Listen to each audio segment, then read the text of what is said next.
Après plus de 30 ans à accompagner des personnes, je peux dire avec une certitude absolue que la majorité de ceux qui consultent un psychologue ne viennent pas pour ce dont ils ont réellement besoin, mais pour ce qu'ils souhaitent entendre. Aujourd'hui, cependant, je veux faire quelque chose de différent. Explorer 9 enseignements d'un philosophe d'il y a plus de 2000 ans qui a compris l'esprit humain plus profondément que de nombreux thérapeutes contemporains. J'ai remarqué que lorsqu'une personne vient me consulter après 40 ans, elle ne cherche plus à ce que quelqu'un lui résolve la vie, mais des outils pour pouvoir la gérer elle-même. C'est là la grande différence entre une thérapie qui infantilise et une qui responsabilise. Épictète, un esclave devenu l'un des hommes les plus libres de son temps, n'y est pas parvenu en changeant ses circonstances, mais en transformant sa relation avec elles. Ces découvertes sur l'esprit coïncident étonnamment avec ce que nous savons aujourd'hui sur la neuroplasticité, la thérapie cognitive et la régulation émotionnelle. Le premier principe est simple mais révolutionnaire. Ce ne sont pas les faits qui nous affectent, mais l'interprétation que nous en faisons. Pensez à la dernière fois où vous vous êtes senti blessé par quelque chose que quelqu'un a dit. Était-ce vraiment les mots ou la signification que vous leur avez donnée? La vérité est que ces mêmes mots, dans un autre contexte ou interprétés différemment sur le plan émotionnel, auraient pu être complètement anodins. Ce n'est pas une théorie vide, c'est la neuroscience en action. Notre cerveau ne traite pas des faits purs, il traite des interprétations basées sur des croyances que nous remettons rarement en question. Au début, je croyais que mon travail consistait à aider les gens à changer ce qui les blessait. Avec le temps, j'ai compris quelque chose de beaucoup plus profond. Mon rôle est de les guider pour transformer leur relation avec ces circonstances, car elles vont et viennent, mais nous devons coexister avec nous-mêmes chaque jour. Un outil pratique qui peut changer votre vie émotionnelle consiste à vous poser 3 questions chaque fois que quelque chose vous perturbe. Qu'est-ce que je pense exactement de cela? Est-ce vraiment vrai? Est-ce que cela me protège ou me nuit de penser ainsi? Par exemple, une femme m'a raconté que son patron l'avait ignorée lors d'une réunion et qu'elle avait conclu que cela signifiait qu'elle ne valait rien. Ce n'était pas le silence de son patron qui la blessait, mais l'interprétation qu'elle avait faite d'un fait neutre. Le deuxième principe clé pour la maturité émotionnelle est de vous concentrer sur ce qui est sous votre contrôle et de lâcher le reste. Cela semble simple, mais peu de gens l'appliquent. La plupart dépensent une grande partie de leur énergie émotionnelle à essayer de contrôler l'incontrôlable. Ce que les autres pensent, ce qui s'est passé dans le passé, ce qui pourrait arriver dans le futur ou comment les gens réagiront à leurs décisions. Pendant ce temps, ils négligent ce qu'ils peuvent réellement gouverner, leurs décisions, leurs émotions, la manière dont ils interprètent les événements et comment ils choisissent d'investir leur temps et leur énergie. J'ai vu des personnes se détruire en essayant de changer des partenaires qui ne veulent pas changer, des parents s'obséder de la vie de leurs enfants adultes et des professionnels brillants perdre leur estime de soi parce qu'ils ne pouvaient pas contrôler leurs supérieurs. Le paradoxe le plus cruel du contrôle est que plus nous essayons de manipuler ce qui ne dépend pas de nous, moins nous avons de contrôle sur ce qui dépend réellement de nous. Pour pratiquer cela, faites un exercice. Identifiez quelque chose qui vous cause de l'anxiété et divisez-le en 2 colonnes, ce qui dépend de vous et ce qui ne dépend pas de vous. Soyez honnête. Ce qui ne dépend pas de vous va dans la seconde colonne. L'expérience est à la fois libératrice et effrayante. Libératrice parce que vous découvrez combien d'énergie vous avez gaspillé. Effrayante parce que vous faites face à la véritable responsabilité que vous avez sur votre vie émotionnelle. Le troisième principe aborde un aspect que peu de personnes osent accepter. La véritable liberté ne vient pas de la satisfaction de tous vos désirs, mais de ne pas en dépendre émotionnellement. Nous vivons dans une culture qui nous conditionne à croire que notre valeur se mesure à ce que nous accomplissons, possédons ou à ce que les autres pensent de nous. Pourtant, la liberté émotionnelle émerge lorsque vous avez besoin de moins pour vous sentir complet. Cela ne signifie pas réprimer vos désirs légitimes, mais différencier entre désirer quelque chose et en dépendre pour votre bien-être émotionnel. Par exemple, désirer l'affection de votre partenaire est naturel. Dépendre de cette affection pour vous sentir valable vous rend émotionnellement dépendant. Cette dépendance vous rend vulnérable et manipulable, car lorsque vous avez besoin de quelque chose de quelqu'un, cette personne exerce un pouvoir sur vous, consciemment ou non. J'ai vu des cadres réussir s'effondrer à cause du manque de reconnaissance de leurs supérieurs, des mères angoissées par l'absence d'appel de leurs enfants adultes et des personnes obsédées par les likes sur les réseaux sociaux. Dans tous les cas, la confusion entre désir et besoin émotionnel leur vole leur liberté intérieure. Le quatrième principe exige une maturité émotionnelle généralement acquise avec le temps et la souffrance. Accepter ce que la vie apporte et transformer l'adversité en entraînement émotionnel. Je ne parle pas de résignation passive ni de devenir un paillasson émotionnel, mais de ne pas ajouter de souffrance inutile à la douleur inévitable. Il y a une grande différence entre douleur et souffrance. La douleur est ce que la vie vous impose, tandis que la souffrance est ce que vous y ajoutez en résistant ou en vous blâmant pour ce qui s'est déjà produit. Celui qui accepte la réalité telle qu'elle est, sans l'idéaliser, peut diriger son énergie vers ce qui compte vraiment. Comment répondre à partir de maintenant? Comme me l'a dit une femme ayant perdu son mari dans un accident, je ne peux pas choisir ce qui m'est arrivé, mais je peux choisir ce que j'en fais. Ce choix fait la différence entre être victime et être l'auteur de votre réponse. Le cinquième principe brise un mythe culturel. Il vaut mieux être débutant dans le bien que spécialiste dans le destructeur. L'obsession de la compétence et de la perfection nous paralyse face aux changements nécessaires. Beaucoup préfèrent être habiles dans des relations toxiques ou dans des métiers qui les détruisent, plutôt qu'apprendre quelque chose de nouveau à partir de zéro. L'estime de soi mature ne se base pas sur la perfection, mais sur l'authenticité. Même à 50 ans, vous pouvez recommencer. Votre cerveau a la capacité de créer de nouvelles connexions si vous êtes prêt à tolérer l'inconfort d'apprendre sans être expert. Le sixième principe, peut-être le plus radical, établit qu'il n'y a pas de liberté sans maîtrise de soi. Cela ne signifie pas une discipline rigide, mais la capacité de choisir consciemment votre réponse plutôt que de réagir automatiquement. La différence entre maturité émotionnelle et immaturité réside dans l'espace que vous parvenez à créer entre stimulus et réponse. Cette pause est là où réside votre véritable liberté. J'ai vu des personnes réussissant extérieurement s'effondrer intérieurement face à des conflits ou des situations émotionnelles, parce qu'elles avaient négligé la maîtrise d'elles-mêmes.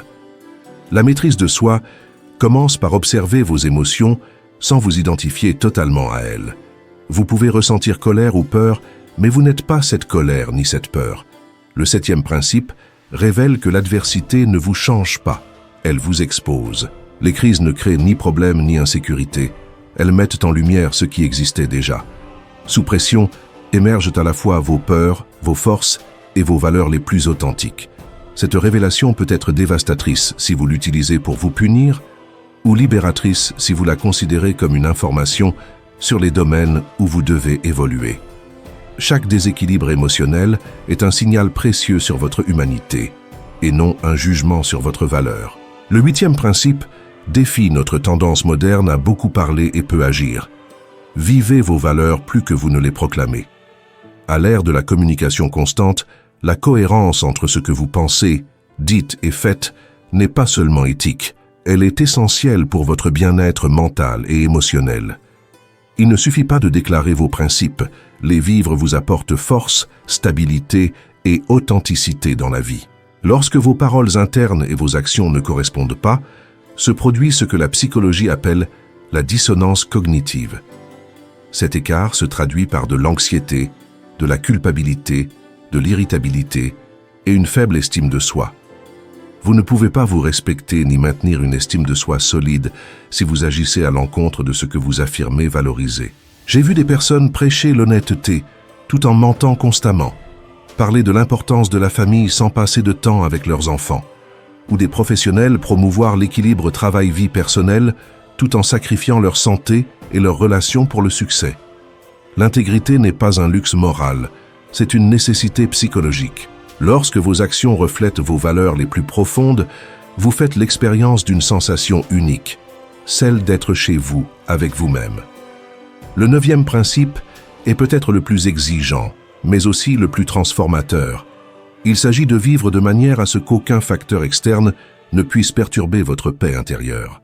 Je ne parle pas de devenir insensible ou de vous déconnecter des autres, mais de développer une autonomie émotionnelle, la capacité de maintenir votre équilibre intérieur indépendamment des turbulences externes.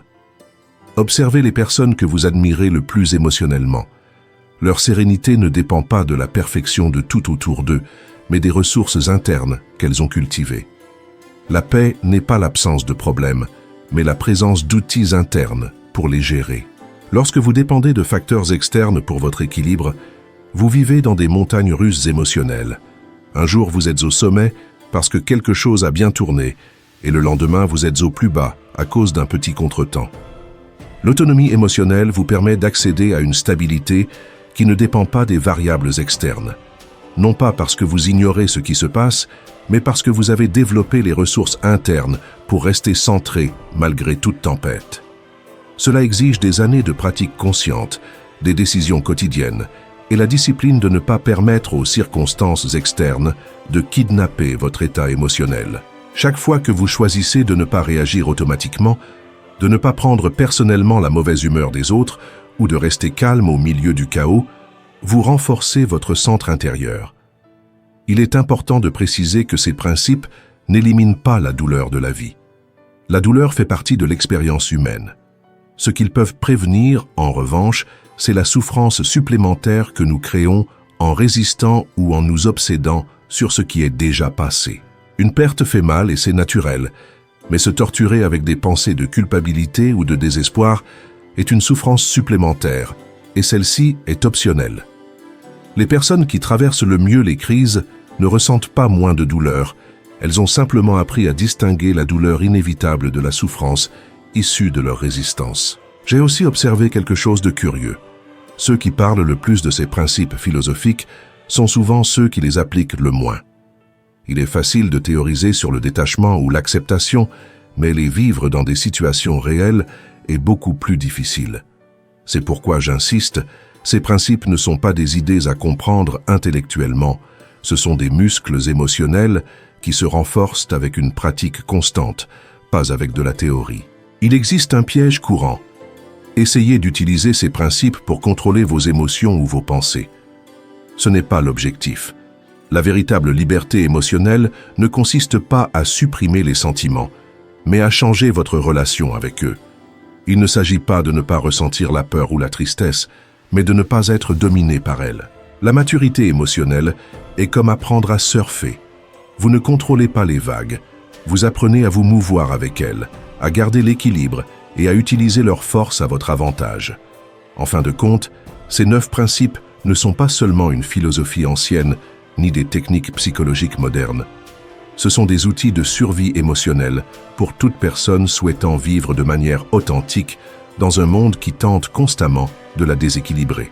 Les appliquer avec constance vous permet de suivre le flux de la vie plutôt que d'être emporté par elle, créant stabilité, liberté et véritable paix intérieure.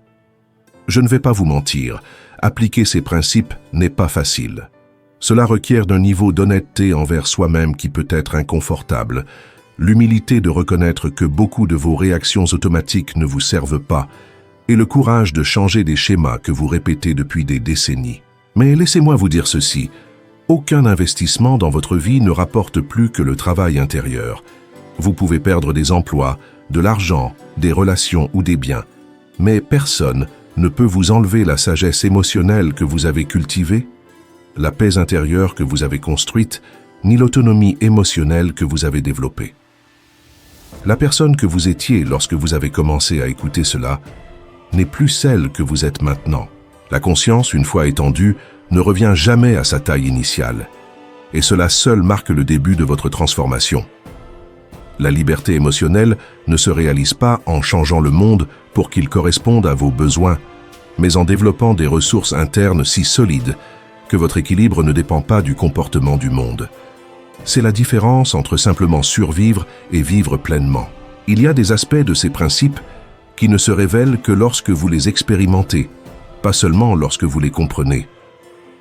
Je me souviens d'un homme de 60 ans qui est venu me consulter complètement détruit. Sa femme l'avait quitté après 30 ans de mariage. Ses enfants adultes lui parlaient à peine et il avait perdu une grande partie de son patrimoine. Il s'est assis en face de moi et a dit « Docteur, ma vie est finie. Il ne me reste rien. » Ce qui s'est passé dans les mois suivants m'a appris quelque chose qu'aucun livre de psychologie ne m'avait montré. Il ne s'est pas rétabli en changeant ses circonstances externes qui sont restées difficiles. Sa transformation a commencé en changeant sa relation avec ses circonstances. Cela a commencé par un petit geste. Il a arrêté de consulter compulsivement son téléphone en attendant des messages de son ex-femme. Ce simple acte de maîtrise de soi fut le premier pas vers sa liberté émotionnelle. Puis il a appris à distinguer le fait de ressentir la douleur de la perte et celui d'ajouter la souffrance de l'auto-apitoiement. La douleur était inévitable, mais la souffrance supplémentaire était optionnelle et destructrice. Peu à peu, il a accepté qu'il ne pouvait pas contrôler le retour éventuel de sa femme, mais qu'il pouvait décider comment vivre sans elle et quel type d'homme il voulait être à partir de ce moment-là. 6 mois plus tard, il m'a dit quelque chose que je n'oublierai jamais. « Docteur, j'ai moins de choses qu'avant, mais je me sens plus complet que jamais. » Il avait découvert la véritable autonomie émotionnelle. Cette transformation ne provenait ni de la pensée positive, ni du déni de la réalité, mais de l'application systématique des principes que nous avons abordés. Il n'a pas fallu changer sa personnalité, mais réveiller des aspects de lui-même qui étaient endormis. J'ai observé quelque chose de constant chez ceux qui réussissent cette transformation. Tous traversent ce que j'appelle la vallée du détachement. C'est une étape inconfortable, où l'on ne dépend plus de facteurs externes pour se sentir bien, mais où l'on n'a pas encore développé pleinement ses ressources internes. Dans cette vallée, on découvre que de nombreuses relations étaient basées sur la dépendance plutôt que sur l'amour véritable, qu'une grande partie de notre identité reposait sur des rôles externes et que beaucoup d'activités étaient des moyens d'éviter d'être avec soi-même. Ce processus peut durer des mois, voire des années, et beaucoup abandonnent parce que la familiarité de la souffrance connue est plus confortable que l'incertitude de la croissance. Cependant, ceux qui persistent découvrent quelque chose d'extraordinaire. La solitude se transforme en plénitude, l'indépendance devient interdépendance consciente, et l'absence de stimuli externes permet l'émergence d'une paix intérieure auparavant inimaginable. J'ai vu ce changement se répéter encore et encore. Des personnes qui semblaient tout avoir, mais se sentaient vides intérieurement, apprenant à lâcher des attachements toxiques et développant une plénitude qui naît de l'intérieur. J'ai aussi vu le contraire, ceux qui se sont accrochés au monde extérieur et ont perdu le contact avec leur essence. La différence ne réside pas dans les circonstances, mais dans la volonté de traverser la vallée du détachement et de travailler sur sa force intérieure. Je veux maintenant parler de quelque chose qui est rarement discuté, le coût social de la maturité émotionnelle. Lorsque l'on commence à appliquer ces principes de manière cohérente, tout le monde autour de soi ne le célèbre pas. En cessant de réagir automatiquement aux provocations, certaines personnes peuvent les intensifier. Lorsque l'on ne cherche plus la validation externe, certains peuvent interpréter cela comme de la froideur ou de l'indifférence. Et lorsque l'on établit des limites claires basées sur ces valeurs, d'autres tenteront de vous faire culpabiliser de ne pas les satisfaire comme avant. Ce n'est pas un échec dans votre processus, c'est une conséquence naturelle du changement. Les relations basées sur des dynamiques dysfonctionnelles ressentent de la tension lorsqu'une des parties commence à fonctionner de manière plus saine. J'ai travaillé avec des femmes qui ont développé leur autonomie émotionnelle et ont découvert que leurs partenaires se sentaient menacés par leur nouvelle stabilité, ou avec des hommes accusés de froideur par des proches habitués à les manipuler. C'est l'un des prix de la liberté émotionnelle. Tout le monde ne comprendra pas ou ne soutiendra pas votre croissance, et c'est normal. Car ce travail se fait pour soi, pas pour maintenir confortables les personnes qui bénéficiaient de votre immaturité émotionnelle. Je veux aussi aborder une résistance fréquente. L'idée que l'application de ces principes vous rendra insensible ou émotionnellement déconnecté. Rien n'est plus éloigné de la réalité. Lorsque l'on cesse de réagir à partir de blessures émotionnelles, lorsque l'on ne se défend pas contre des menaces imaginaires et que l'on n'essaie pas de combler des vides internes par la validation externe, on développe une capacité à aimer beaucoup plus profonde et authentique. La personne émotionnellement autonome n'aime pas moins, elle aime mieux, depuis sa plénitude, sans peur, sans besoin de contrôle, avec générosité et inconditionnalité. Il existe également ce que j'appelle la paradoxe de la simplicité. Ces principes sont conceptuellement simples, mais émotionnellement complexes à appliquer. Il est facile de comprendre qu'on ne doit pas dépendre des autres pour son estime de soi. Il est beaucoup plus difficile de rester calme lorsque quelqu'un d'important vous critique ou menace de partir. La simplicité de ces principes peut sembler du bon sens, jusqu'à ce que l'on tente de les appliquer au milieu d'une situation émotionnelle intense. C'est là que l'on découvre à quel point nos schémas réactifs sont profondément enracinés. C'est pourquoi la pratique quotidienne est essentielle. On ne peut pas développer sa force émotionnelle uniquement dans les moments de crise. C'est comme essayer de courir un marathon sans entraînement préalable. La capacité à rester centré au milieu des tempêtes émotionnelles se construit dans les moments de calme, par de petites décisions cohérentes. Ne pas consulter compulsivement les réseaux sociaux de son ex, ne pas prendre personnellement le mauvaise humeur de son supérieur, répondre plutôt que réagir face à une provocation. Ces petits actes, répétés quotidiennement, s'accumulent jusqu'à générer une transformation profonde de votre manière d'être au monde. Je veux être très clair. La liberté émotionnelle n'est pas une destination que l'on atteint, c'est une pratique quotidienne. Il n'existe pas de moment où l'on peut dire « j'ai atteint la maturité émotionnelle complète ». Il y aura toujours des défis qui mettront à l'épreuve votre centre et vous inviteront à approfondir votre compréhension de ces principes. Ce qui change radicalement, c'est votre relation à ces défis. Vous cessez de les voir comme des preuves de votre insuffisance et commencez à les considérer comme des opportunités de croissance. La personne qui commence ce chemin aujourd'hui ne sera pas la même dans un an. Cette transformation progressive, cette avancée constante vers une version plus authentique et libre de soi-même, est peut-être le cadeau le plus précieux que l'on puisse se faire. Car à la fin, lorsque tout ce qui est externe aura changé, lorsque toutes les personnes entreront et sortiront de votre vie, lorsque tous les rôles que vous avez joués seront terminés, la seule personne qui vous accompagne êtes vous-même. Et la qualité de cette compagnie, la paix ou le tourment que vous ressentez avec vous-même, dépend entièrement du travail intérieur que vous avez accompli. Ce travail commence maintenant. Avec votre prochaine respiration, votre prochaine décision, votre prochaine occasion de choisir la réponse mature plutôt que la réaction automatique. Ce choix, répété moment après moment, jour après jour, transforme progressivement un esclave des circonstances en un être véritablement libre.